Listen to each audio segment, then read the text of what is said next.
Assalamualaikum warahmatullahi wabarakatuh.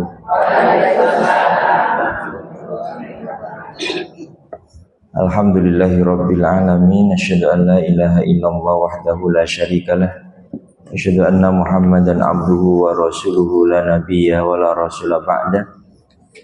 Allahumma salli ala Muhammad wa ala alihi wa ashabihi ajma'in. La hawla wa la quwwata illa billahil aliyyil azim. Ya ayyuhalladzina amanu taqullaha wa qulu qawlan sadida yuslih lakum a'malakum wa yaghfir lakum dhunubakum wa may yuti'illaha wa rasulahu faqad faza fawzan 'azima. Wa qala Rasulullah sallallahu alaihi wasallam, man kana yu'minu billahi wal yaumil akhir falyaqul khairan aw liyasmut. Wa man kana yu'minu billahi wal yaumil akhir falyukrim jarahu. Wa man kana yu'minu billahi wal yaumil akhir falyukrim dhaifahu. Shadaqallahu wa shadaqa rasulul karim walhamdulillahi rabbil alamin. Sarang-sarang ibu-ibu, raditu billahi rabba wa bil islami dina wa bi muhammadin nabiyya wa rasula. Rabbis rahli sadri wa yassir li amri wahlul 'uqdatam min lisani yafqahu qawli. Rabbi zidni ilma warzuqni fahma. Amin. Semoga yang hadir di majelis ini mendapatkan ilmu yang bermanfaat. Allahumma inna nas'aluka ilman nafi'a. Semoga mendapatkan rizki yang halal, yang baik, yang mencukupi, wa rizqan thayyibah. Dan semoga semua amal saleh ibu-ibu diterima oleh Allah subhanahu wa ta'ala, wa amalan mutaqabbala. Semoga hajat kita dikabulkan oleh Allah, semua hajat diberi kemudahan, semua masalah diberikan solusi. Wa may yattaqillaha yaj'al lahu makhraja wa yarzuquhu min haitsu la yahtasib. Barang siapa yang bertakwa kepada Allah Azza wa Jalla, maka Allah akan berikan semua solusi permasalahan hidupnya dan mendapatkan rezeki dari jalan yang tidak dia sangka-sangka. Amin ya rabbal alamin. Ibu-ibu sehat sedaya nggih? Alhamdulillahi rabbil alamin. Kita sudah sampai hadis kita tanggal 12 Juni terakhir ya. Terus libur Juli libur. Kok Juli ndak ada ya catatan kula? Libur ya? Oh iya deh. Oh iya pas umroh nggih. Alhamdulillah. Nggih mugi-mugi semua bisa berangkat umroh dan haji. Terus yang sudah pernah bisa mengulang lagi, yang belum pernah berdoa terus sama Allah, pingin terus supaya Allah kasih layah tasib. Kalau pingin melih bu, kok kayak pingin niki tesih ambu-ambu tahalul ya. Mungkin nek gondrong sithik kula nggih, kula tak tahalul riyen nggih. Insyaallah November bu. November mungkin diberi kemudahan. Ada yang mau ikut monggo, pakai biro apa saja boleh, ketemu di sana ya, Mekah Madinah. Kita lanjutkan masuk pada hadis tentang masih dalam ujian. Allah akan terus menguji kepada kita ya. Apabila kamu mengira bahwa kita itu akan masuk surga, am hasibtum an tadkhulul jannata, walamma ya'tikum mathalul ladzina khalau min qablikum massathumul ba'sa'u wad-dharra wa zulzilu hatta yaqula ar-rasulu wal ladzina amanu ma'ahu mata nasrullah ala inna nasrullahi qarib. Surah Al-Baqarah ayat 214 sebelum kita masuk hadis dari Ibnu Mas'ud. Apakah kita mengira bahwa kamu akan masuk surga? Jadi apakah ibu-ibu mengira-ngira akan masuk surga padahal belum datang cobaan, ujian seperti yang dialami oleh orang-orang sebelum kita? Mereka ditimpa kemelaratan, penderitaan dan diguncang dengan berbagai macam cobaan, sehingga Rasul dan orang-orang yang beriman bersama-sama berkata, kapankah datang pertolongan Allah? Mata nasrullah ala inna nasrullahi qarib. Ingatlah, kata Allah, sesungguhnya pertolongan Allah itu sangat dekat. Ini kita bisa maknai ujian yang diberikan Allah kepada ibu-ibu sekalian itu bukan tanda benci, tetapi malah sebagai tanda cinta Allah kepada kita. Akan dinaikkan kemuliaannya, akan dihormati, ya, akan naik kelas, sehingga barang siapa yang lolos ujian, dia akan mendapati kecintaan Allah Subhanahu wa ta'ala. Ibu-ibu jangan takut diuji. Ujian kita belum seberapa.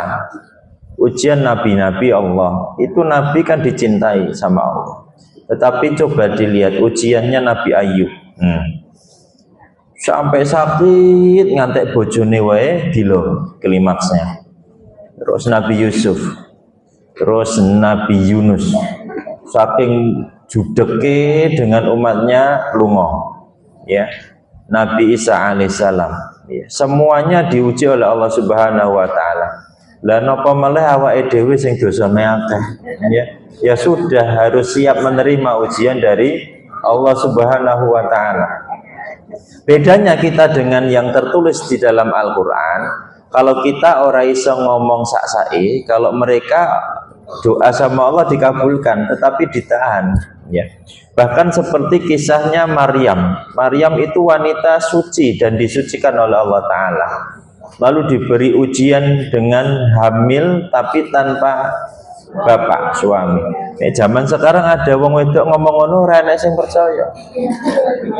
Aku ora pernah didutil wong lanang, tapi duwe anak, nggak mungkin ada yang percaya. Tetapi di zaman itu pun kalau posisinya saat itu, maka orang-orang Bani Israel juga tidak percaya sama Maryam. Ora percaya, ora mungkin gitu, ya. Bani Israel ora percaya, Bu. Sampai judeknya Maryam itu dia iya nggih. Nek kula omongan kalih wong sing nganyelke ndablek wis omongan karo tanganku lho omongan. Karena saking saya ndak punya kalimat untuk berbicara lagi, memberi nasihat. Nah, Maryam juga bilang begitu kepada Bani Israel. Ngomongnya piye, Bu? Omongan karo anakku wae. Padahal ijek bayi. Burung iso omongan. Nabi Isa kecil masih di pangkuan Maryam, masih digendong, masih disusui, dikon ngomong karo ibunya. Maryam bilang saking judeke berdebat dengan Bani Israel, maka beliau bilang wis ngomong karo anakku wae, nek ora percaya karo aku, tidak percaya dengan saya. Lalu dikabulkan oleh Allah Subhanahu wa ta'ala. Nabi Isa kecil bisa berbicara, menyatakan diri bahwasanya dia adalah utusan Allah dan akan memberi risalah kepada kalian. Gitu, lagi percaya. Jadi memang ndablekui Bani Israel. Jadi kita kalau bukan Bani Israel aja ndablek. Dari zaman dulu sampai sekarang memang itu bangsa yang ndablek, tetapi diberi anugerah oleh Allah, pinter, cerdas, kuat, begitu ya. Makanya nabinya banyak.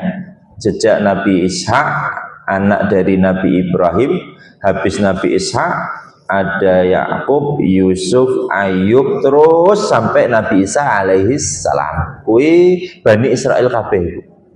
Nabine wakeh, sak-sak nabine dibunuh, anyel umatnya, ya, ora percaya. Nabi Soleh termasuk di dalamnya, ontanya dibunuh dan seterusnya.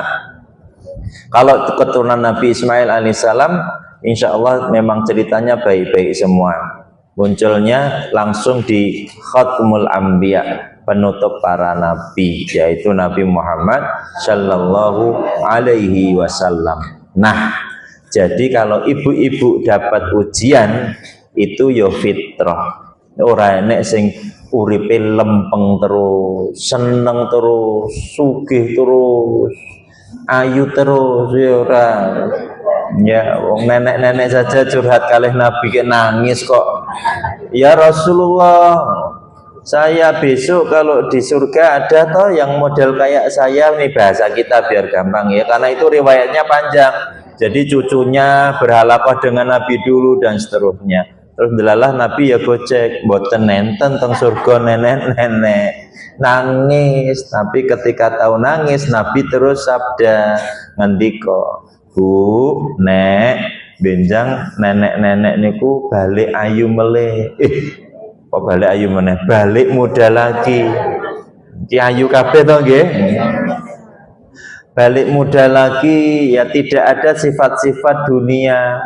Jasad itu sudah dimaklumatkan oleh Allah kekal. Ya wis, tidak ada sifat-sifat menua, keriput, loro untu. Sifat-sifat dunia itu tidak ada. Sirna. Bahkan ketika semua fase hancurnya dunia, kiamat itu selesai ibu-ibu, nanti kita dikumpulkan di padang mahsyar, lalu nanti ada fase hisab, lalu mizan, terus masuk khalidina fiha abada. Setelah selesai semua, maka ciptaan Allah yang terakhir akan dipanggil. Siapa dia?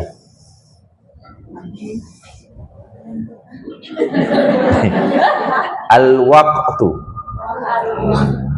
Waktu dipanggil, terus dicabut nyawanya. Bahasa kita dimatikan. Setelah itu tidak ada lagi waktu, adanya kekal. Khalidina fiha abada. Nah, ini orang bisa dibayangkan, deg-degi. Pokoknya sebagai seorang muslimah, muslim, kita yakin kematian itu sebagai pintu gerbang kekekalan yang ditunggu-tunggu oleh orang mukmin mukminah. Mindsetnya itu dulu. Pokoknya ibu-ibu suka beramal soleh, ya. Termasuk nanti ketika kita membahas berikutnya, ibu-ibu itu harus punya andil sebagai penerus risalah Nabi. Ojo meneng tok, ojo memikirkan dirinya sendiri supaya terhindar dari neraka dan masuk surga, tidak. Tetapi apa kata Allah? Wa man ahsanu qawlan mimman da'a ilallahi wa amila sholihan. Wa amila sholihan teng wingking, teng ngarep da'a ilallah. Wa man ahsanu qawlan. Ditanya sama Allah, apakah ada perkataan yang lebih baik lagi? Mimman da'a ilallah, mimman da'a, dari perkataan yang suka menyeru. Da'a, menyeru, menasehati, ngandani, ngejak, gitu masuk da'a. Da'a ila kepada Allahu Allah. Da'a ilallah wa amila sholihan, dan suka melakukan amal soleh.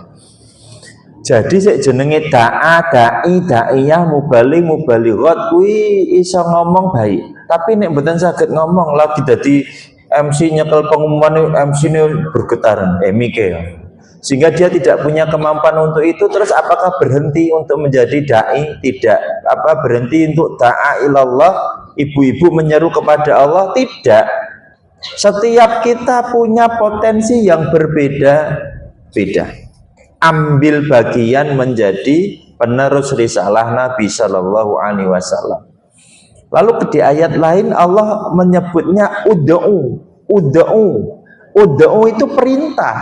Jadi kalau ada pertanyaan, apa hukumnya kita berdakwah? Maka jawabannya wajib. Wajib. Jadi ambil, Bu, ambil bagian inilah. Ibu bisanya sama siapa? Anak. bujuk, tapi dengan strategi yang bagus ya, mboten kayak kula ngandani ibu-ibu, nggak boleh ibu-ibu. Bapak, ya ayyuhalladzina amanu, mboten kangge ya. Bagaimana cara kita ambil bagian da'a ilallah? Ibu pinter masak, masakane disebarluaskan dengan konten kreator model saiki ya.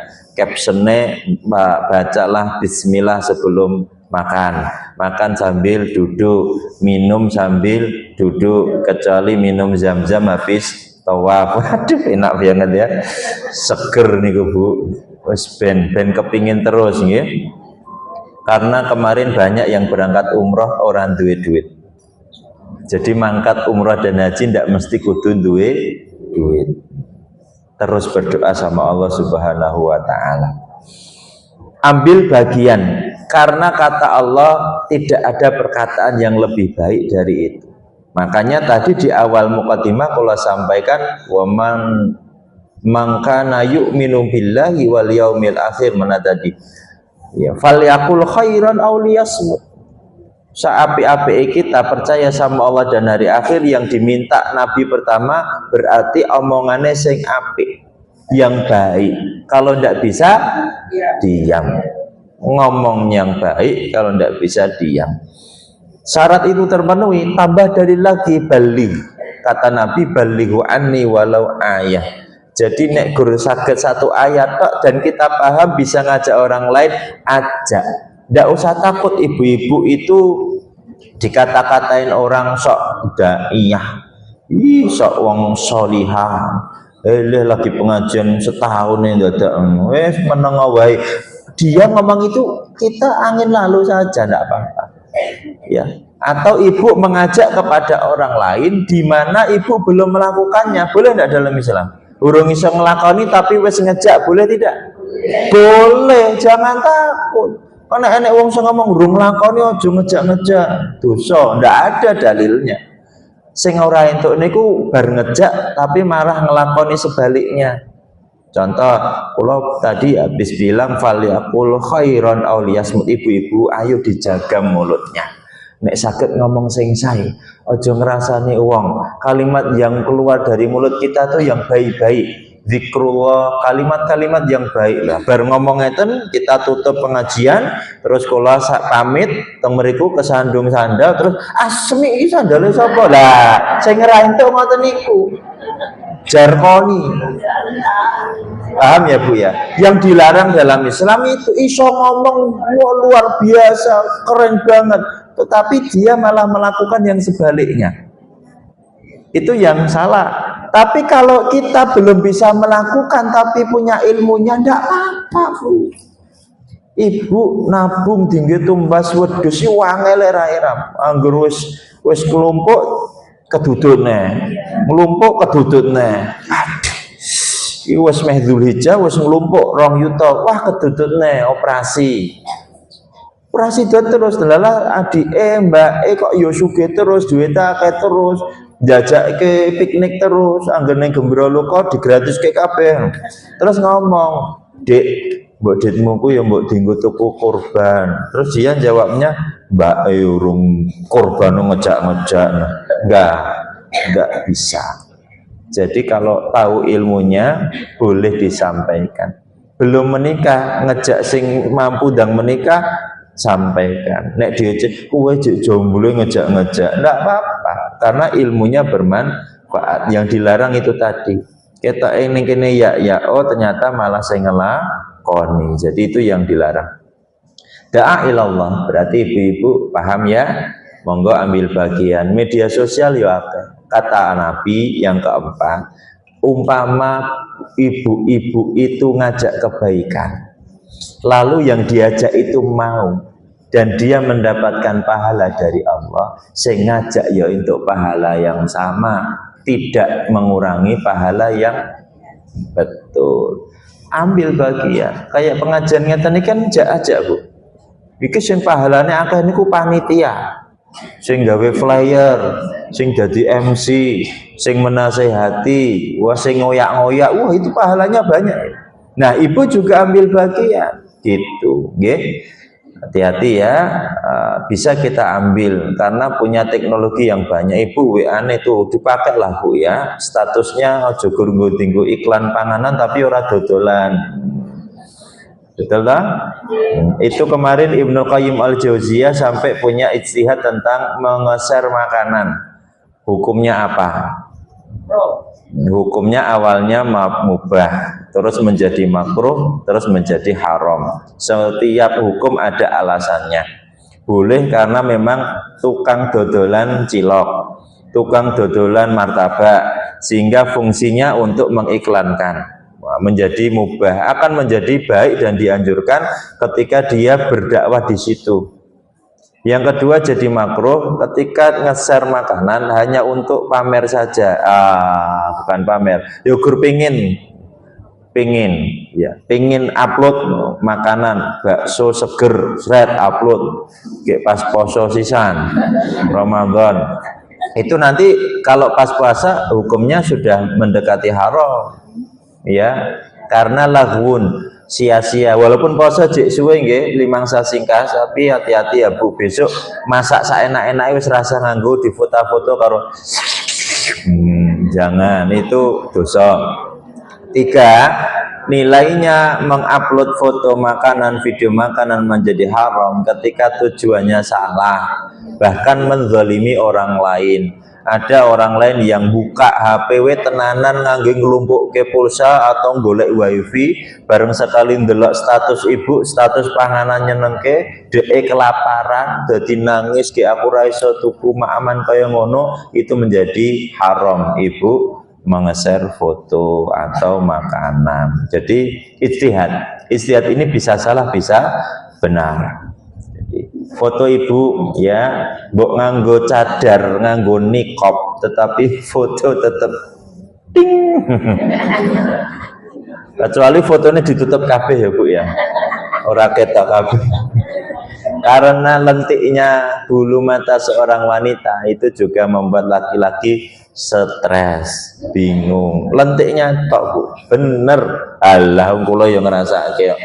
Jadi kok ditutup niqab terus enek lentik matane, itu wong lanang bisa membayangkan saka ujung rambut sampai ujung kaki. Wah iki pipine, padahal gur ketok lentik etok loh. Jadi ketok meripat etok, terus wong lanang itu kalau lihat ada nafsu maka dia bisa membayangkan semuanya. Beda dengan perempuan. Gitu. Jadi semoga kita semua bisa mengambil hikmah. Oke, sekarang kita masuk pada hadis dari Ibnu Mas'ud radhiyallahu anhu. Pada saat perang Hunain, ini sudah belum-belumnya. Pada saat perang Hunain, halaman 67 untuk kitab yang besar. Qal lamma kana yaum Hunainin. Jadi ketika pada saat perang Hunain, Rasulullah sallallahu alaihi wasallam lebih mengutamakan beberapa orang dalam pembagian harta rampasan. Rasulullah sallallahu alaihi wasallam asal fil qismah. Fa'atal Aqra' bin Habisin mi'atan minal ibili. Lalu beliau memberikan kepada Al-Aqra' bin Habis. Al-Aqra' bin Habis. Beliau memberikan kepada Aqra' bin Habis berapa tadi? Mi'atan minal ibil. Mi'atan itu 100 ekor unta.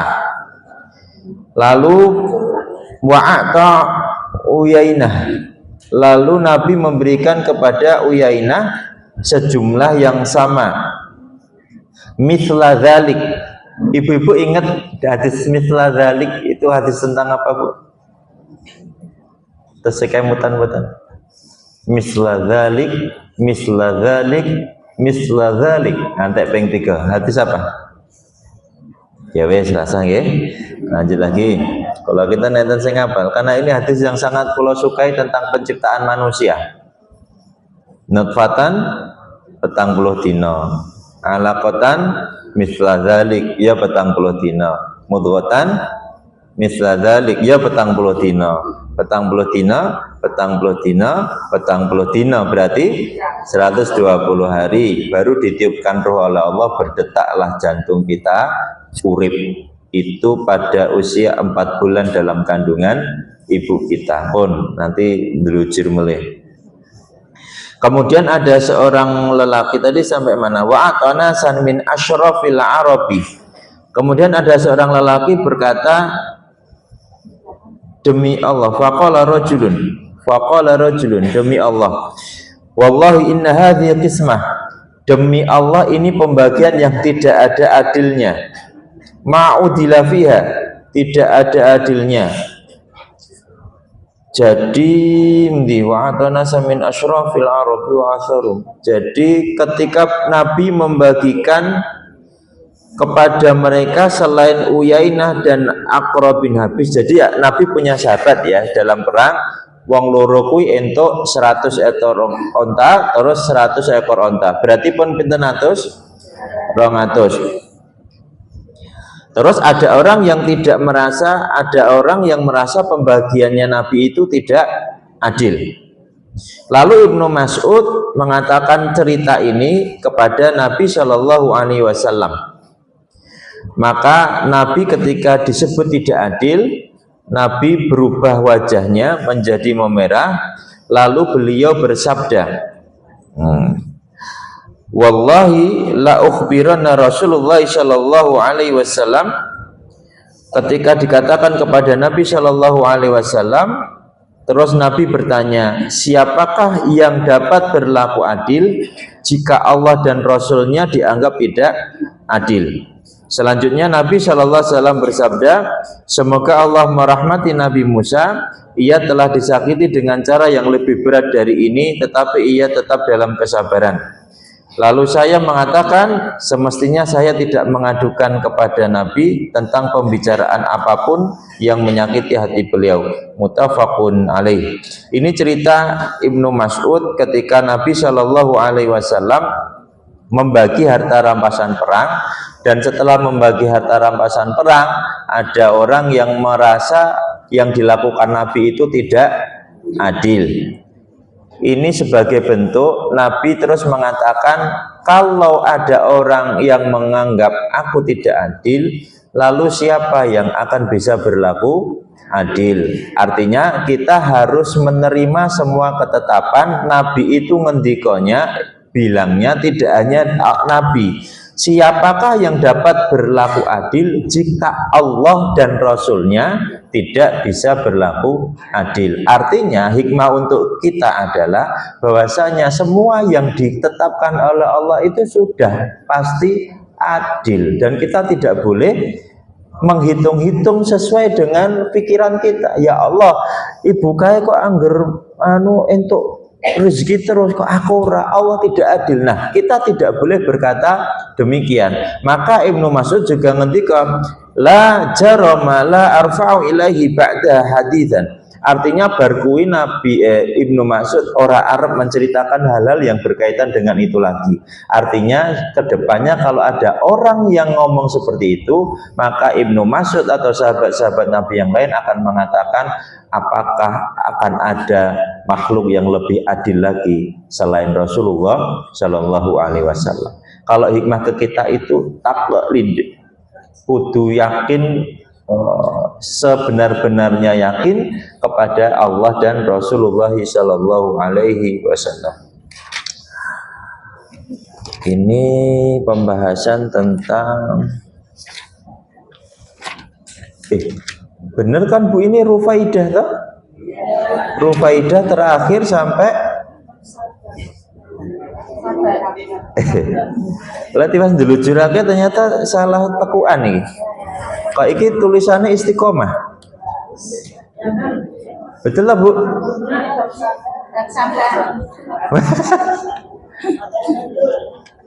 Oh iya. Ngapunten nggih nek kebablasan nggih. Pokoknya yo materine sekori Riyadhus Shalihin wonten mawon nggih. Walik-walik ya. Berarti nek sing Rufaidah niku tandane bintang wonten mawon.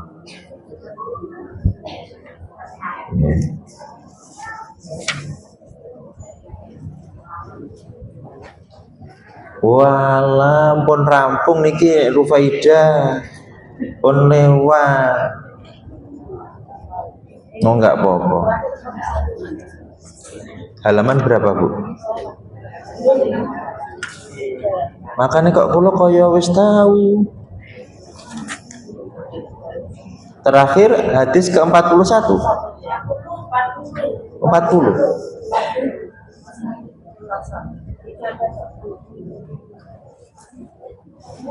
Ya wah enggak apa-apa lah, bukunya yo kandel banget ya Bu ya. Nggih yo wangel entek yo nggih. Wis bismillah.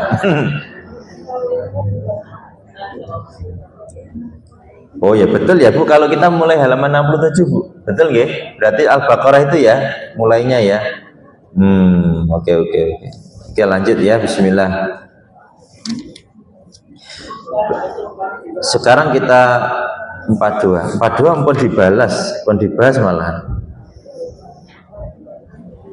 Sekarang masuk ke hadis yang ke 43. Bismillahirrahmanirrahim. Wa an Anas radhiyallahu an qala Rasulullah sallallahu alaihi wasallam, "Idza aradallahu bi'abdihi al-khaira," dan jika Allah menghendaki kebaikan, ajalallahu al-uqubata fid dunya, kebaikan pada seorang hambanya, maka dia akan mempercepat siksanya di dunia. Wa idza aradallahu bi'abdihi syarra amsaka anhu bi dzambi hatta yuwafiya bihi yaumal qiyamah. Akan tetapi jika Allah menghendaki keburukan pada seorang hambanya, maka Allah membiarkannya dengan melakukan dosanya sehingga nanti akan dipenuhkan siksanya di hari kiamat. Ya ini buat introspeksi kita ini nanti kalau jelaskan Bu. Wa qala Nabi sallallahu alaihi wasallam, "Inna idzamal jaza' ma'a idzamil bala." Nabi bersabda, sesungguhnya besarnya pahala setimpal juga dengan besarnya cobaan atau ujian. Wa innallaha ta'ala idza ahabba qauman abtalahum faman radiya falahu ridha wa man sakhita falahu sukhut. Rawahu Tirmidzi wa qala haditsun hasan. Dan ketika Allah itu mencintai suatu kaum, maka dia akan memberi cobaan kepada kaum tersebut. Oleh karena itu, bagi barang siapa yang menerima cobaan dari Allah, lalu ridho, ikhlas menerima, maka Allah pun juga akan ridho, ikhlas menerima. Tetapi barang siapa sing murka, marah-marah, suudzon, ora terima dengan Allah, maka Allah pun juga akan murka kepada dia. Hadis riwayat Imam At-Tirmidzi. Poin yang pertama ibu-ibu, berhati-hatilah kepada orang yang merasa urusan hidupnya itu gampang terus, sehat, liyane iki loro oplam kene sehat terus jadi tukang jogo.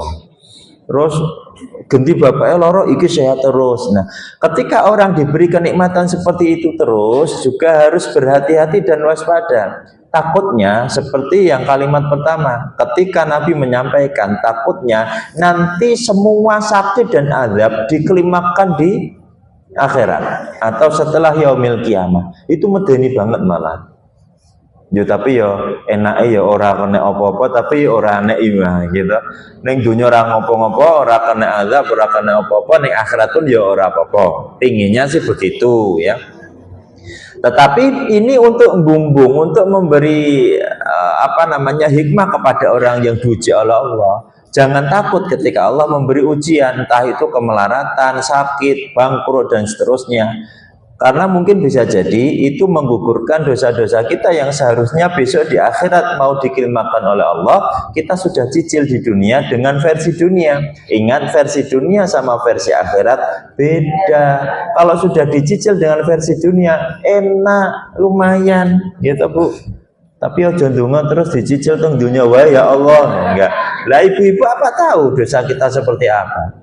Ya. Dulu pas kita membahas bulan Dzulhijjah, pas kita membahas wedhus, ingat ya Bu ya, kita akan membahas perkara kita tuh punya dosa yang banyak sebetulnya, dosanya menumpuk-numpuk. Cuman kadang-kala kita hanya menyadari saat melakukan dosa itu dosa yang gede-gede, dosa yang kita lihat betul karena memang menakutkan efeknya, azabnya, laknat Allah besar, zina, membunuh, merampok sampai lebih dari nisab, fitnah, durhaka sama orang tua, mau apa nih? Wis ya. Kok kurang siji? Syirik. Wah, Masya Allah. Menyekutukan Allah. Kan kita tidak berani. Seharusnya orang-orang yang berakal. Afala ta'lamun, afala ta'qilun. Ya, kita berakal maka tidak berani melakukan seperti itu. Tetapi kita lupa, kadangkala dosa-dosa sing kecil itu biangan. Dan kita tidak pernah beristighfar untuk minta ampun dosa-dosa yang kecil-kecil tadi. Jadi umpama ibu berpadu karo suami, astagfirullah ya Allah, mohon maaf. Nesu karo ibu, suatu kali ingat lalu minta maaf, terus minta maaf sama Allah. Kita mungkin membunuh, mungkin ya kelingan sama Allah setelah terjadi taubatan nasuha dan seterusnya. Tapi sing bangsane ngerasani, ngomong elek, nesu-nesu, ora sabaran, ngidak-ngidak sandal, apa meneh? Apalagi biangan toh Bu? Itu kadangkala kita tidak istighfar. Terus karena kita punya fitrah lalen, maka Allah dan Nabinya punya jalan pintas. Jalan pintasnya ada sunnah Syawal, sunnah Arafah, sunnah Asyura. Jadi ada di bulan Syawal, ada di bulan Dzulhijjah, dan ada di bulan Muharram. 6 hari di bulan Syawal puasa semua, 1 hari di bulan Dzulhijjah atau puasa Arafah, lalu 1 hari di bulan Muharram yaitu puasa Asyura. Itu semuanya berkaitan dengan menghapus dosa-dosa. Ada yang setahun yang lalu, ada yang setahun yang akan datang. Yang penting itu dosa-dosa yang bisa terhapuskan karena kita khilaf, lalai, lupa bertaubat kepada Allah. Bernyenani anak ngono kae ngerti-ngerti anake ra salah kan paling ya sorry ya Le, lupa sama Allah kan. Istighfarnya kurang karena kita terbiasa melakukan dosa-dosa seperti itu gitu. Jadi dari Anas radhiyallahu an tadi, jika Allah menghendaki kebaikan pada seseorang, artinya yo enak terus, pokoknya apa-apa ku kabeh terwujud gampang, yang ditakutkan maka Allah akan mempercepat siksanya di dunia. Ya enak gitu. Maksudnya sakit nyicil. Siksanya itu nek ada dosa ya dikandani ya. Kita mulutnya baru ngomong elek ngerti langsung sariawan, iso ndur, dadi rasa omongan. Bahkan kalau orang-orang kayak gitu nikmat seharusnya. Ya, tangannya baru tinggal maksiat langsung apa jenenge ya nek gringgingenan. Ya aja ya naudzubillah min dzalik ya. Terus diceklek, kudu operasi ya, nganggo pin, akhirnya kita bisa muhasabah, ya Allah iki mau bertinggo maksiat ya Allah, kaki diajak ke tempat yang tidak baik, pas pundure langsung kena paku atau nyoblos pinus, akhirnya istirahat, diberi muhasabah. Akan tetapi jika Allah menghendaki keburukan pada seorang hambanya, maka dia membiarkan dengan melakukan dosanya sehingga nanti akan dipenuhkan siksanya di hari kiamat. Ini ada juga bermakna istidrak ya. Dia tidak sholat, dia tidak taat, dia tidak ngaji, tetapi semuanya bisa dilakukan, senang, semuanya terwujud. Nah itu takutnya dibanting itu sama Allah ya, lebih tinggi, lebih berat. Sesungguhnya, sudah tadi ya, sesungguhnya besarnya pahala setimpal dengan besarnya cobaan. Sesungguhnya Allah jika mencintai suatu kaum, maka Allah akan memberi cobaan kepada mereka. Barang siapa yang ridha, maka Allah ridha. Barang siapa yang suudzon, tidak terima, marah-marah, maka Allah juga akan murka kepada mereka. Motivasi dari hadis ini jamaah sekalian yang insyaallah dirahmati Allah, memberikan motivasi kepada kita untuk selalu bersikap sabar menghadapi takdir yang terjadi pada diri kita. Dan takdir itu untuk manusia di waktu itu dan waktu mendatang, sekarang maupun yang masa datang. Jadi kalau yang sudah terjadi kemarin kita tidak boleh nderesulo, harus segera dibikin ikhlas. Barang siapa bersabar, maka dia akan menjadi orang yang beruntung, dan barang siapa yang tidak bersabar, maka hilanglah pahalanya, tetapi datang dosanya, walaupun takdir sudah berlaku kepada dirinya. Jadi ibu kalau sudah ketetapan marah-marah, itu ketetapan tetap berjalan. Kecuali ibu diberi ketetapan Allah terus marah-marah, ketetapannya rasidum teko, nah, itu kan nggak mungkin. Takdir itu sudah terjadi. Setiap yang sudah terjadi, gelo itu tidak apa-apa, tetapi harus berlatih untuk ikhlas. Ya, kita kalau diberi ujian kan kaget bisa ya Bu ya. Di awal marah-marah, tapi langsung coba untuk bersiap-siap, sabar, berusaha ikhlas, khusyuk, bercakap-cakap sama Allah, curhatkan semua keluh kesahnya sama Allah. Dan ujian itu semakin akhir semakin berat. Ibu-ibu kalau nanti diberi ujian oleh Allah dan tahu dengan dalil ini, tolong ditemani ibunya, bapaknya, suaminya, anaknya ketika dikasih ujian yang berat. Biasanya ujian akhir itu sakit. Ujian akhir itu biasanya sakit, ibu-ibu. Sakit yang parah. Kami ketemu kasus ini sering. Parah. Awalnya sabar, tapi saking terus-menerusnya ujian sakit, akhirnya muncul keinginan yang di luar nalar. Aku celokno wong pinter wae bendang mari piye. Saking nggak kuatnya menahan rasa sakit. Itu ujian, itu cobaan. Yang bergerak bukan yang kena cobaan saja, tetapi orang-orang terdekatnya harus ikut andil. Ibu-ibu nanti insya Allah akan dapat fase ini. Orang tua yang kepayahan, yang sudah tidak kuat lagi, ingat dulu ketika kita tidak punya kekuatan, tidak punya tenaga, orang tua kita yang punya peran aktif. Burung iso ngopo-ngopo, ya. Isone gur terlentang, pipis diceboki, BAB diceboki, makan disuapi, dikai air susu, lebih parah daripada orang tua kita. Tetapi apa yang dilakukan oleh bapak ibu kita? Suatu saat kalau ibu-ibu mendapatkan ketetapan ini, orang tuanya diberi Allah usia yang panjang, sampai sakit-sakitan, maka ingat materi ini. Ibu harus jadi penolong untuk orang tua kita. Harus ikut andil mensukseskan akhir mereka. Jangan sampai mereka putus asa di akhir hayatnya karena diuji oleh Allah. Kami punya kasus yang itu keluarga dekat, ya, anak-anaknya capek ngurusi, capek njogo, ya, wirawiri rumah sakit, IGD, opnam, klimaksnya pas capek-capeknya dipanggil oleh Allah, ibunya, tetapi dipanggil dengan cara yang kemungkinan besar su'ul khatimah. Ujiannya terbesar di situ, ibu-ibu. Jadi sabar. Memang nanti ada PR. Suatu saat kita akan diuji, sebagian besar dari kita dengan ini. Ya, dia diberi sakit. Awalnya sabar sampai klimaksnya wes kuat, ini kuat. Nah, kalau pas begitu itu, maka kita yang masih sehat berkorbanlah. Wes menteleng kopi piye carane mereka bisa di akhir hayatnya dalam keadaan terbaik. Ya, ngantos itu gebyur banyu. Piye carane lah? Itu detik-detik terakhir iblis dan bala tentaranya berkekuatan super untuk menjerumuskan mereka. Kita harus ikut andil, Bu. Jadi ini kesempatan besar. Mereka akan datang untuk membisikkan. Wes, ora mungkin, wes ora nek ditolong kamu. Tapi bisikan itu kena kalau orang putus asa. Ya, berapa banyak atau orang putus asa dengan kelaparan. Ya.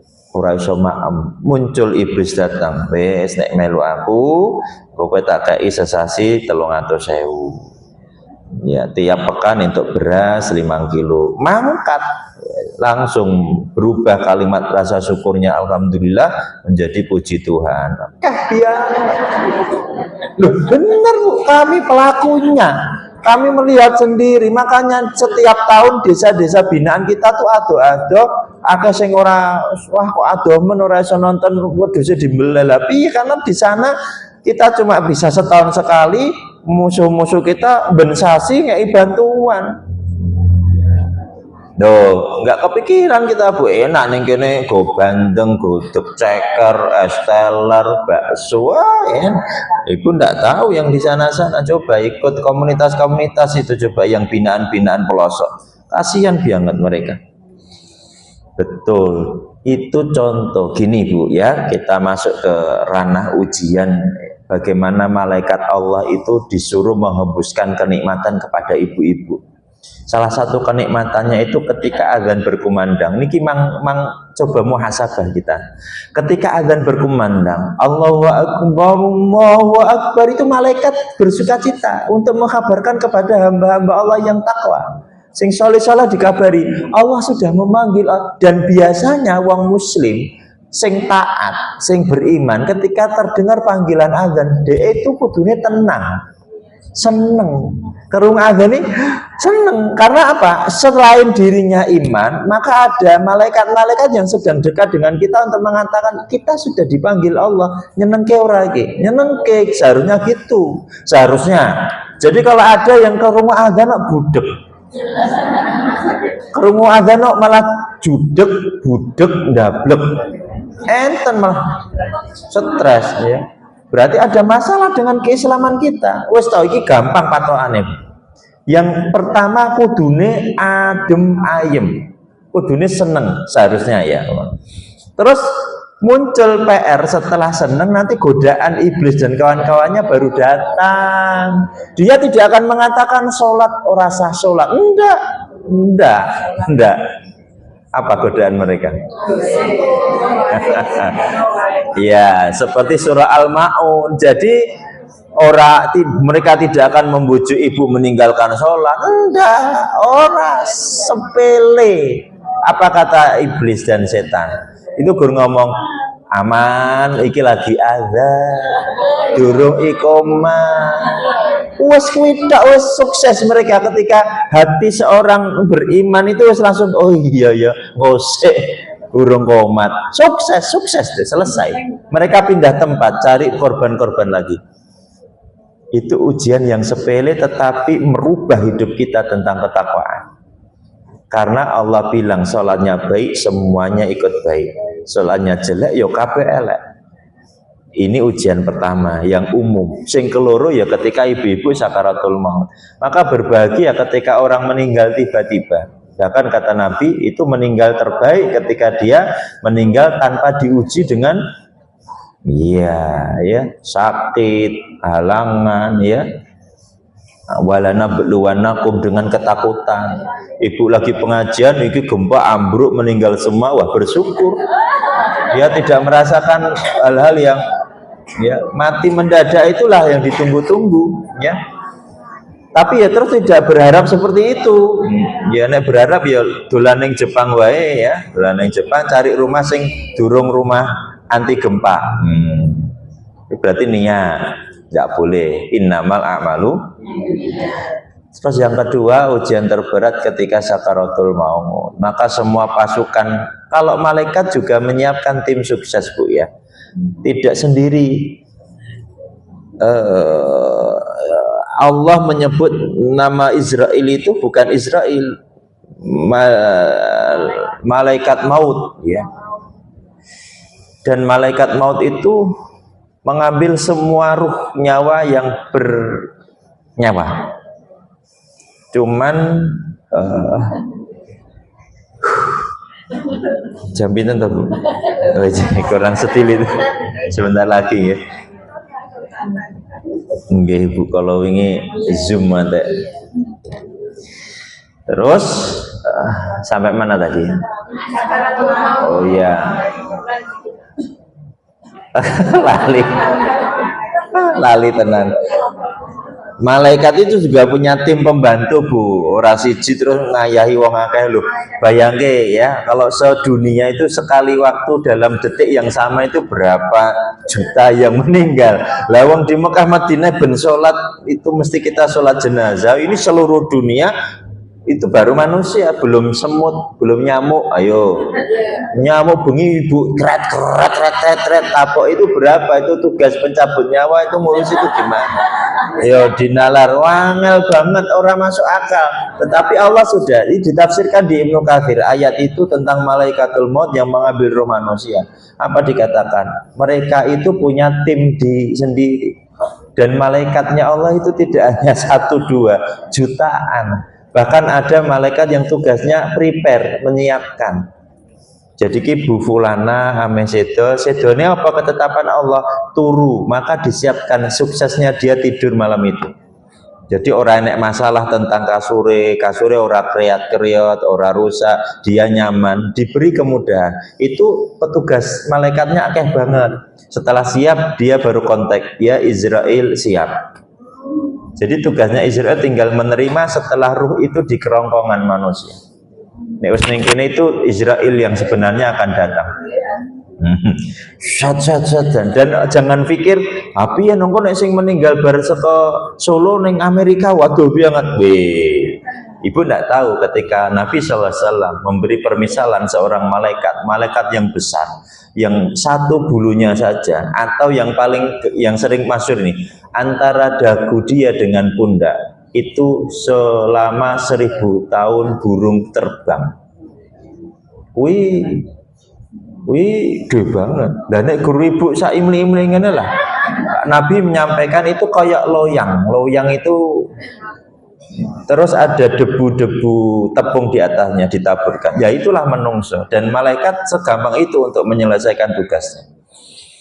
Ibu nek ora percaya meneh segede kuwi, ibu bayangkan tentang diri kita berada di mana. Diri kita itu berada di titik kecil yang tidak punya kekuatan apa-apa di hadapan Allah Ta'ala. Baru langit pertama. Bu, nek saged dolan kula kasih 3 tempat. Siji di atasnya Iskarima, kayak enek kaya glamping, enek tanah lapang. Nek bengi itu ombo banget langitnya, ibu nganggo tikar jebabah mula tindur. Nek ora udan karo mendung lo ya. Pas habis ngisa, glampingan di situ melihat ke atas. Terus yang keloro Bukit Bintang Jogja. Terus yang ketelu Solo Tigo, teng munggah sithik Selo Ahwilo, jenenge taman apa ada itu 3 tempat itu gratis kabeh Bu. Dolan mriku kalih keluarga, terus muhasabah delok langit malam. Terus nanti ada yang klip-klip bintangnya. Nah, klip-klip bintang kita tidak ambil dari Nabi, tapi kita lihat ilmuwan astronomi ketika mengatakan yang berkelip-kelip itu massa jenisnya 1000 kali lebih besar dari bumi. Terus mereka mengatakan jutaan tahun cahaya. Jutaan tahun cahaya. Jadi kalau Nabi ngendika, ibu-ibu kan percaya atau ahli astronomi nek ngomong ya, ini perkiraan gini, dan ketika mengatakan jutaan tahun cahaya, Nabi 1400 tahun lalu bilang 1000 tahun perjalanan burung terbang. Berarti ya podo-podo masuk akal kok Bu. Kudune kita percaya kan, luasnya langit ini. Wah, merinding Bu, kita itu di mana wallahu a'lam. Menakutkan sekali, apalagi Ibu nanti melihat perkembangan dunia sebelum dihuni oleh manusia atau keturunan Nabi Adam. Bagaimana bumi itu diceritakan oleh Nabi dihuni oleh para jin yang luar biasa, pinter, cepet, wis pokoknya keren-keren. Lalu di bumi hanguskan oleh Azazil. Nah, ini nanti ada cerita lagi yang mungkin banyak versi. Azazil itu awal mulanya wallahu alam ya, awal mulanya iblis yang tidak taat sama Allah Ta'ala. Jadi kalau kita punya artefak-artefak kuno, Ibu bayangin tidak? Kita bangun kayak gini nih, kuwi kudu nganggo teknologi, nganggo iki beton toh apa kudu nganggo besi di dalamnya Bu? Bangun-bangun kayak gini. Nek gur semen tok disandani ibu-ibu akeh ngene iki ambruk, ya. Maka diberi. Tapi zaman dulu ketika ditemukan bangunan-bangunan masa lalu, kita bingung mengatakan bagaimana tinggi 50 meter lebih kok ora dikai apa-apa. Cuma susunan batu dan bertahan sampai sekarang. Itu wallahu alam, itu teknologi yang kita tidak paham. Terus ditemukan hal-hal yang aneh-aneh pada masa lalu, ya sudah. Kalau melihat literasi dari Nabi, ya dulu bumi pernah diduduki, dikelola oleh makhluk yang luar biasa. jin. Sampai sekarang dia bisa berinteraksi dengan kita. Maka pelajaran terakhir pada hari ini, jin itu ada atau tidak? Ada ya Bu ya. Ini kata kalau jin nih, jin. Ada, tetapi tidak perlu berkomunikasi dengan mereka. Wes ibu berkomunikasi karo wong entek-entek ya, nggak usah sama jin. Kok nek ngerasani karo jin kok mumet ibu. Terus yang kedua, percaya mereka ada sebagai bentuk keyakinan orang yang beriman. Yu'minuna bil ghaib, percaya kepada yang gaib dari Allah sampai bangsa jin. Ingat, mereka bisa cinta sama ibu. Maka jangan lupakan dua doa yang dikatakan Nabi harus dilantunkan. Satu saat masuk kamar mandi, yang kedua saat berhubungan suami istri. Nabi itu ngendika sampai disebut jinnya itu ping pindo di setiap doa. Ora pisan kok. Bahkan doa yang biasa, a'udzubillahi minasyaitonir rajim siji. Tetapi di dua doa ini sampai disebut dua kali. Allahumma inni a'udzubika khubusi khobais loro. Terus ketika mau hubungan suami istri, Allahumma jannibnas syaiton wa jannibis syaiton loro. Jadi ini penting aja gasu bismillah rapopo lengkap. Makanya nanti kalau pelajaran parenting biasanya kami memulai dari ini. Aku pengen duwe anak soli soliha tetapi lupa. Oh enggak apa-apa. Oh enggak apa-apa nek kebacut. Enggak apa-apa. Kebacut masa lalu kan tidak boleh disesali. Cukup diistighfari lalu berubah menjadi lebih baik. Ya Bu ya. Dua doa itu penting. Kalau itu terlewatkan efeknya fatal. Efek pertama, jin suka sama ibu-ibu. Bener, jin suka sama ibu-ibu. Karena masuk ke kamar mandi tidak doa perkara itu, ibu ketok adus mereka lihat. Lumangsane temboknya kandel-kandel renek sing nonton. Jin itu ndak perlu tembok. Ingu-ingu seneng karo ibu. Nek wis seneng karo ibu, efek yang kedua, ibu menjadi labil. Labil apa? Labil ibadahnya. Sok-sok iso apik, sok-sok elek. Terus naik klimaknya itu jadi males sholat. Tetap sholat, mereka tetap tidak melarang ibu. Ngetok-ngetok banget, kok mesti langsung diruqyah nek ketok. Tahu maksudnya? Wih jin-jin yang kelewat. Mereka tidak mau nelungsupi, apa jenis? Merasuki, apa? Kesurupan. Mereka yo nek sampai masuk ke tubuh ibu, mereka yo pengorbanannya luar biasa. Loro. Tidak mau, mending ya sing santai-santai aja. Ustaz, tanya. Kan ada yang kamar mandi rata-rata itu tinggal lain meninggal. Meninggal banyak yang meninggal. Oh iya, terus? Nggih. Itu apa karena nggak baca doa? Wallahu alamnya nggak tahu ibu ya, nggak tahu no. Oh ya bisa jadi ya bisa jadi. Terus nanti jinnya ketok, dah. Enggak, ya Allah. Jadi harus dibiasakan ya, dua ibadah itu seberat-beratnya hajat nek mau masuk ngerim sik. Allahumma inni a'udzubika minal khubuthi wal khaba'is. Wes mlaku meh mau kecepret dan sebagainya terserah. Penting wes aman dulu.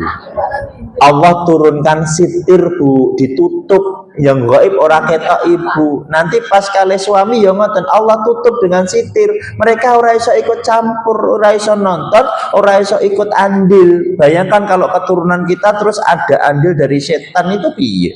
Ya makanya angel dikandani ya. Jadi aman. Nah ibu nek nganggo anu kan ya ora kemulan tuh biasanya. Nyerimpet ya tak mending langsung. Makanya ada doanya, Allahumma jannibna syaiton. Jadi Allah turunkan sitir ben kita tidak kelihatan dalam menyelesaikan hajatnya. Pun jam 09.00 langkung 7 menit. Ada yang ditanyakan ibu-ibu? Tidak nggih? Mau pindah majelis yang selanjutnya? Masya Allah. Sehari berapa kali? Masya Allah, luar biasa. Mugi-mugi ilmunya bermanfaat, sehat sedaya, bisa berjumpa di bulan depan dengan kajian yang sama. Bismillahirrahmanirrahim. Allahumma salli ala Muhammad wa ala alihi wa ashabihi ajma'in. Allahumma ighfir lil muslimina wal muslimat wal mu'minina wal mu'minat al ahya'i minhum wal amwat innaka sami'un qaribun mujibud da'wat ya qadiyal hajat. Allahumma ighfir lana wa liwalidina warhamhum kama rabbawna shighara. Rabbana hab lana min azwajina wa dhurriyyatina qurrata a'yun waj'alna lil muttaqina imama. Rabbana atina fid dunya hasanah wa fil akhirati hasanah wa qina adzabannar. Allahumma inna nas'aluka ilman nafi'an wa rizqan thayyiban wa amalan mutaqabbala. Allahumma inna nas'alukal husnal khatimah wa na'udzubika min su'il khatimah. Allahumma inna nas'aluka ridhaka wal jannah wa na'udzubika min sakhatika wan nar. Allahumma ighfir lana wa li ikhwanina alladhina sabaquna bil iman wa la taj'al fi qulubina ghillan lil ladzina amanu rabbana innaka ra'ufur rahim. Subhana rabbika rabbil izzati amma yasifun wa salamun alal mursalin walhamdulillahi rabbil alamin. Wassalamualaikum warahmatullahi wabarakatuh.